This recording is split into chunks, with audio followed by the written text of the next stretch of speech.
Hello everyone. आज हम data and facts देखने वाले हैं पेपर 5 और 6 के लिए। देखिए ये बहुत ज़्यादा इंपॉर्टेंट होता है क्योंकि आप नॉर्मली तो आप कुछ भी लिख सकते हो, बट जो डेटा और फैक्ट्स से आप सब्सटेंशिएट करते हो अपने आंसर को, वो सबसे ज़्यादा इंपॉर्टेंट है। देखिए सबसे पहले क्या बोलता है ये according to 2011 census of these dialects Hindi is spoken by largest number of people in the state approximately 150 million.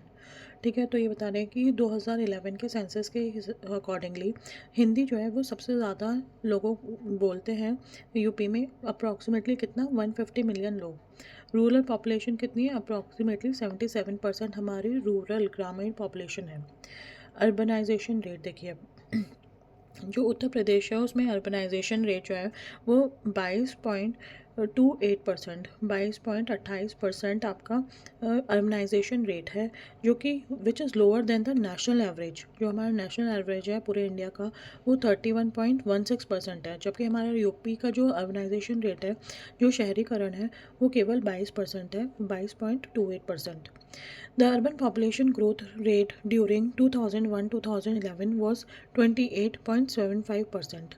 2001 और 11 में अगर हम देखें तो अर्बन पॉपुलेशन ग्रोथ रेट जो हुआ था ना, जितनी बढ़ोतरी हुई थी अर्बन पॉपुलेशन की, वो 28.75% थी, जो कि स्लाइटली लोअर थी देन 31.80 ड्यूरिंग 1991-2000।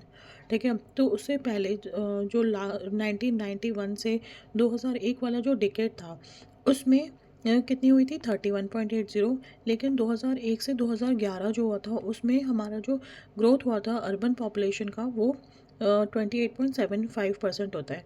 तो अच्छा, अगर हम देखें ग्रोथ होता कैसे है, ग्रोथ रेट बढ़ता कैसे है अर्बन पॉपुलेशन का, मेजर रीजंस क्या हो सकते हैं, जैसे माइग्रेशन हो गया, या फिर जो लेबर फोर्स हमारी जो लेबर वर्कर्स होते हैं वो हमारे माइग्रेट होते हैं, उनकी वजह से सबसे ज़्यादा हमारा जो होता है अर्बन पॉपुलेशन में ग्रोथ इसी वजह से होता है, जॉब और एम्प्लॉयमेंट अपॉर्चुनिटीज़ की वजह से।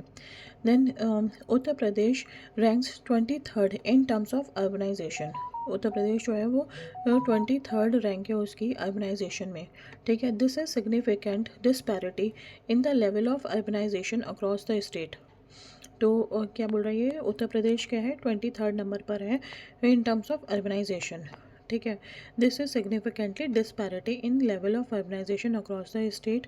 देर is then the western region is the most urbanised with 32.45%। Western region कौन सा आएगा आपका, जैसे सहारनपुर आ गया, मेरठ यूपी, ये जो एरिया है पूरा वेस्टर्न वाला, उसमें आपका क्या होगा, सबसे ज़्यादा अर्बनाइजेशन पाया जाता है, जैसे नोएडा वगैरह हो गया। ठीक है, वाइल जो ईस्टर्न रीजन होता है वो लीस्ट अर्बनाइज्ड होगा with 13.40%। The central Bundelkhand region with have urban population of 20.06% and 22.74% respectively. तो सेंट्रल हमारा रीजन जो है उसमें अर्बन पॉपुलेशन 20% है, जबकि जो बुंदेलखंड रीजन है उसमें 22% है। अर्बनाइजेशन 22.3% इन 2011, इंक्रीजिंग टू 27.6% इन 2026। तो आप देख सकते हो कि यहाँ पे अराउंड 5% का आपको इंक्रीज़ दिखा है 2011 से 2026 में। ठीक है, तो 22% थी 2011 में और 27.6% आ गई 2026 में। फर्दर प्रोजेक्टेड टू रीच 29.5% इन 2031। और क्या बोल रहे हैं कि 2031 तक ये 29% पहुंच जाएगी, 29.5% तक पहुंच जाएगी अर्बनाइजेशन। ठीक है, और 2046 में 35.8% तक। Work on 34 townships has already begun. तो जो 34 टाउनशिप्स हैं उसमें जो काम है वो ऑलरेडी शुरू हो चुका है with the target of 100 new townships. जो 100 जो नई टाउनशिप्स हैं उसके इस टारगेट के लिए 34 टाउनशिप में ऑलरेडी काम शुरू कर दिया है। ये 100 नए टाउनशिप जो हैं वो नेक्स्ट 5 ईयर्स में आ जाएंगे, बन जाएंगे। अब देखिए slum areas, districts with the highest slum population in the state in decreasing order, Meerut, Agra, Kanpur, Nagar. ठीक है, district with the highest slum, सबसे ज़्यादा स्लम कहाँ पर है, अगर हम देखें डिसेंडिंग ऑर्डर में हम देख रहे हैं तो मेरठ में सबसे ज़्यादा, देन आगरा, देन कानपुर, नगर। ठीक है, तो Meerut, Agra and Kanpur, Nagar. Percentage of slum population in the states total population, अगर हम देखें कि पूरे स्टेट की टोटल पॉपुलेशन में स्लम पॉपुलेशन कितनी है तो वो है 3.12%। देन शेड्यूल ट्राइब्स की बात करते हैं। शेड्यूल ट्राइब्स में देखिए 0.6% of India's total schedule tribe population lives in UP. तो आप कह सकते हैं कि यूपी में कितना शेड्यूल ट्राइब की पॉपुलेशन है, वो 0.6 है, जबकि हमने देखा स्लम की पॉपुलेशन कितनी थी, 3.12। ठीक है, तो 0.6% आपका शेड्यूल ट्राइब की पॉपुलेशन है यूपी में। Schedule tribe population constitutes 0.5% of UP's total population. The tribal sex ratio in UP is 959 females per thousand males in rural areas and 884 females per thousand males in urban areas. तो 959 females per thousand males, ठीक है, 959 और ये हो जाएगा 884 females पर 1000 mails, ये urban areas में। रूरल में कितना है, 959, और अर्बन में 884। ये है tribal sex ratio which is lower than the national tribal average. The tribal average of UP live largely in village with a rural population of 1.03 million and an urban population of 0.1 million। जो tribal people हैं UP के, वो कहाँ रहते हैं, villages में रहते हैं, विद अ रूरल पॉपुलेशन। कितनी रूरल पॉपुलेशन है, 1.03 मिलियन, एंड अर्बन पॉपुलेशन कितनी होगी, 0.1 मिलियन। ठीक है, तो रूरल की पॉपुलेशन ट्राइबल की ज़्यादा है, 1.03, जबकि अर्बन की ट्राइबल पॉपुलेशन 0.1 मिलियन है। The literacy rate of the tribal people is 55.7%। जो लिटरेसी रेट है ट्राइबल पीपल का, वो कितना है, 55.7%। There is a significant difference in literacy rate between man and women. Man का कितना है, 67.1%, जबकि वुमेन का है 43.7%। आप मुझे बता सकते हैं कि लिटरेसी रेट यूपी में मेल्स और फीमेल्स का कितना है, ठीक है, कमेंट बॉक्स में बताइएगा। Then about 71% of schedule tribe cultivators are small and marginal farmers. About 71%, 71% जो है ट्राइब शेड्यूल ट्राइब कल्टिवेटर्स जो है वो स्मॉल और मार्जिनल फार्मर्स हैं। अब हाई कोर्ट पे आ जाइए। According to a report by the judicial data grid NJDG, approximately 44.7 million cases are pending in the court in the country, of which Allahabad court के कितने हैं, 10.74। ठीक है, तो आप ये देखो कि कितने सारे केसेस, ये आप देखो यहाँ पे ना, आपको ये इस रिपोर्ट, जो रिपोर्ट दी गई है हाई कोर्ट की, इसमें जुडिशियल डेटा ग्रिड, ये नाम अगर आप कोट करते तो काफ़ी अच्छा रहेगा। Judicial data grid NJDG, total country में कितने पेंडिंग केसेस हैं, अभी 44.7 मिलियन केसेस हैं, जबकि इलाहाबाद में कितने पेंडिंग केसेस हैं, 10.74 लाख केसेस पेंडिंग है। एज ऑफ मई 2025, 2025 मई तक Allahabad high court has a pending case load of 1.1 million. ठीक है, 1.1 मिलियन का आपके पास अभी पेंडिंग केस लोड बचा है इलाहाबाद हाई कोर्ट में। उसके बाद है जुडिशियल वैकेंसीज़। अब हम जुडिशियल वैकेंसीज़ की बात कर लेते हैं। देखिए, ये एक तरह से लिमिटेशन भी होती हैं, जो अगर हम देखें, अगर हमारे पास क्वेश्चन आता है हाई कोर्ट में क्या लिमिटेशन है हाई कोर्ट की, है ना, तो उसमें भी आप ये सारे पॉइंट्स रख सकते हो। Allahabad high court is functioning at approximately 50% of its sanction strength 160। ठीक है, मतलब कि कितना उसके हाई कोर्ट का स्ट्रेंथ है इलाहाबाद हाई कोर्ट का, जो कि पार्लियामेंट की तरफ से ही होता है, वो है दैट इज़ 160। एंड ओनली 79 जजेस, केवल 79 जजेस जो हैं वो including CJ chief justice are hearing cases. तो कितना गैप है इनमें, ये देखिए आप, अराउंड लगभग वो कितना हुआ, 79 जजेस आउट ऑफ 160। ठीक है, तो विद द कैपेसिटी ऑफ 160 जजेस, द नंबर ऑफ जजेस in the high court has now been reduce to 109।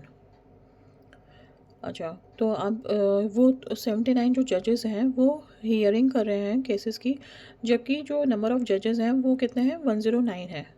ठीक है, तो वैकेंसी हमारी रिड्यूस हो गई है 74 से 50 तक। अब आ जाइए आप पंचायत। पंचायत में क्या है, currently there are 75 district panchayat.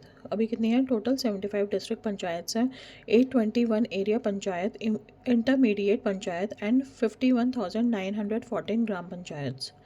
ठीक है, तो कितना हो गया, 75 तो हमारे पास डिस्ट्रिक्ट पंचायत है, 821 एरिया पंचायत या फिर इंटरमीडिएट पंचायत, और 51,914 ग्राम पंचायत है। Money power and election expenses. ये क्या है? Money power and election expenses. The election expenditure limit for a district panchayat member will be only 1.5 lakh. जो इलेक्शन एक्सपेंडिचर लिमिट होती है एक डिस्ट्रिक्ट पंचायत मेंबर की, वो कितनी होगी? 1.5 लाख रुपीज़ ही होती है। ठीक है। A gram panchayat member can spend a maximum of 10,000 on campaigning. ठीक है। जबकि एक जो ग्राम पंचायत मेंबर है वो कितना एक्सपेंड कर सकता है? वो कितना स्पेंड कर सकता है? अराउंड 10,000 कैंपेनिंग पर। Then in 2021 elections 53.7% of elected pradhan were women. ठीक है। तो अब आप ये देखिए, आप ये कोट कर सकते हो किसी वुमेन वाले क्वेश्चन में। देखिए इसमें क्या है, 2021 इलेक्शन जब हुए थे उसमें 53.7% ऑफ इलेक्टेड प्रधान्स, जो इलेक्ट हुए थी प्रधान्स, वो वुमेन थी। 53.7% मतलब मोर देन 50% हो गया, वो वुमेन थी। ठीक है। The RBI has released a report titled financing of panchayati raj institutions for the financial year 2022-23। RBI ने क्या रिलीज़ किया है? एक रिपोर्ट जिसका नाम है financing of panchayati raj institutions. Financing of panchayati raj institutions for financial year 2022-23। Panchayat receive only 1% of their revenue from taxes. ठीक है। रेवेन्यू कितना मिलता है टैक्सेस से? केवल 1%। और RBI ने जो रिपोर्ट रिलीज़ की थी उसका नाम क्या था? Financing of panchayati raj institutions for the financial year 2022-23। Next है, according to the data 80% of revenue comes from central government grants and 15% from state government grants. ठीक है। तो 80% रेवेन्यू कहाँ से आता है? सेंट्रल गवर्नमेंट ग्रांट से, जबकि 15% केवल आता है स्टेट गवर्नमेंट ग्रांट से। ठीक है। जबकि पंचायत है किसका सब्जेक्ट? ये आता है आपका स्टेट में। ठीक है। Then urban local bodies in UP. अब है अर्बन लोकल बॉडीज़ की बात करते हैं यूपी में। Currently there are total 762 urban local bodies in UP. 762 urban local bodies हैं यूपी में, इंक्लूडिंग 17 म्यूनिसिपल कॉर्पोरेशंस, जिसमें कि 17 जो है वो म्यूनिसिपल कॉर्पोरेशंस है। 762 में अर्बन बॉडीज़ में 17 म्यूनिसिपल कॉर्पोरेशन है, 200 म्यूनिसिपल काउंसिल्स हैं और 545 नगर पंचायत। ठीक है। तो 17 municipal corporation, 200 municipal council and 545 Nagar panchayat. Over 22% of the states population resides in these urban local bodies. ठीक है। 22% स्टेट की पॉपुलेशन जो है वो अर्बन लोकल बॉडीज़ में रहती है। According to CAG report 68.72, according to CAG report जो है 68.72% of their total funding comes from government grants. ठीक है। And only 16.16% is generated from their own revenue. अपनी खुद की रेवेन्यूज केवल 16% है, जबकि जो फंड्स हैं उससे कितना आता है? 68.72%।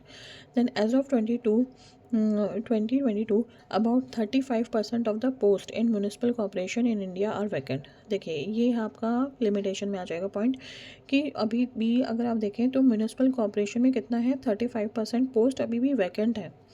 हमने जजेस का कितना बताया था? हमने जजेस का बताया था आउट ऑफ 160 कितने जजेस अपॉइंटेड है? 109। ठीक है। अच्छा, अब करप्शन पे आ जाइए। Union minister of state for consumer affairs. Union minister of state for consumer affairs Rao Saheb Danve Patil reported that as of October 31, 2019, 807 complaints of corruption in the public distribution system (PDS) were received across the country, with the highest number of complaints registered in the UP। मतलब union minister of state of for consumer affairs, इसका नाम देखिए। सबसे पहले तो कौन है union minister of state for consumer affairs? Rao Saheb Danve Patil. Rao Saheb Danve Patil, उन्होंने क्या रिपोर्ट किया है कि October 31, 2019 में 807 कंप्लेन आई थी करप्शन की PDS पे। ठीक है। जबकि जो हाईएस्ट नंबर है कंप्लेंट्स का, जो कि एक हाईएस्ट नंबर है कंप्लेंट का यूपी में। ओके। तो ये हम कोट कर सकते हैं करप्शन के क्वेश्चन में, क्योंकि नाम क्या है इनका? राव साहेब दानवे पाटिल। राव साहेब दानवे पाटिल। ठीक है। ये कौन है? Union minister of state for consumer affairs. इन्होंने बताया कि 807 कंप्लेंट्स जो थी करप्शन की PDS में रिसीव हुई हैं, जो कि हाईएस्ट नंबर ऑफ कंप्लेंट्स है रजिस्टर्ड इन यूपी।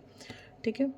नेक्स्ट आ जाइए, 2019 में 74% of UP citizens admitted to paying bribes to get their work done. ठीक है, 2019 में 74% यूपी के सिटीजन्स एडमिट कर रहे हैं कि उन्होंने ब्राइब दी है अपना काम कराने के लिए। ठीक है, नाउ नेक्स्ट, लोकायुक्त। लोकायुक्त की बात करते हैं। Submitted a report on the alleged collusion between Ponty Chadha and Mayawati led government. Submitted a report on the alleged collusion, एक एलिजेड कोल्यूशन हुआ था पॉन्टी चड्डा का और मायावती लेड गवर्नमेंट। ठीक है, उसके ऊपर इन्होंने एक रिपोर्ट सबमिट की थी। इन 2015 लोकायुक्त एन के Malhotra initiated an investigation into alleged disproportionate asset amassed by UP Mining Minister Gayatri Prasad Prajapati. Investigation into the disproportionate assets of Nasimuddin Siddiqui. तो ये कुछ पॉइंट्स हैं लोकायुक्त से रिलेटेड। देखो सबसे, देखिए इसमें क्या बताया है कि एक तो 2015 में लोकायुक्त एन के मल्होत्रा जो थे उन्होंने इनिशिएट किया था एक इन्वेस्टिगेशन, किसके लिए, डिसप्रोपोर्शनेट एसेट्स के लिए। ठीक है, जो कि किसकी थी, UP mining minister Gayatri Prasad Prajapati की थी। ठीक है, एक तो ये पॉइंट हो गया। दूसरा, ये सब आप एग्जाम्पल्स में लिख सकते हो। Then investigation into disproportionate asset of Naseemuddin Siddiqui की डिसप्रोपोर्शनेट एसेट थी, उसके लिए इन्वेस्टिगेशन। ठीक है, then NGO. According to Niti Aayog's NGO Darpan, there are currently 23,540 NGOs operating in UP. ठीक है, अभी अगर हम देखें तो नीति आयोग के NGO दर्पण जो है उसमें 23,540 NGO हैं जो कि यूपी में वर्क कर रहे हैं। ठीक है, नीति आयोग की NGO दर्पण रिपोर्ट के अकॉर्डिंगली कितने हैं, 23,540 यूपी में NGO वर्क कर रहे हैं। CBI report, which included data from 3.2 million non-governmental organization NGOs, found that only 10% filed annual income and expenditure statement. ठीक है, CBI रिपोर्ट ने क्या बताया कि जो 3.2 मिलियन नॉन गवर्नमेंटल ऑर्गेनाइजेशंस हैं उसमें से केवल 10% एनुअल इनकम और एक्सपेंडिचर स्टेटमेंट फिल कर रहे हैं। ठीक है, फाइल कर रहे हैं। Then most large NGOs are confined to cities like, जो बड़े बड़े NGOs हैं वो कहाँ पर हैं, लखनऊ में, कानपुर में और नोएडा में। आई होप ये अच्छा लगा होगा आपको। बाकी हम नेक्स्ट क्लास में करेंगे इससे रिलेटेड। जो भी है आप रिवाइज़ करिए, और अगर आपको पसंद आए तो इस चैनल को सब्सक्राइब और लाइक कर दीजिए, जिससे मैं और भी आगे आपके लिए वीडियोस बना सकूँ। धन्यवाद।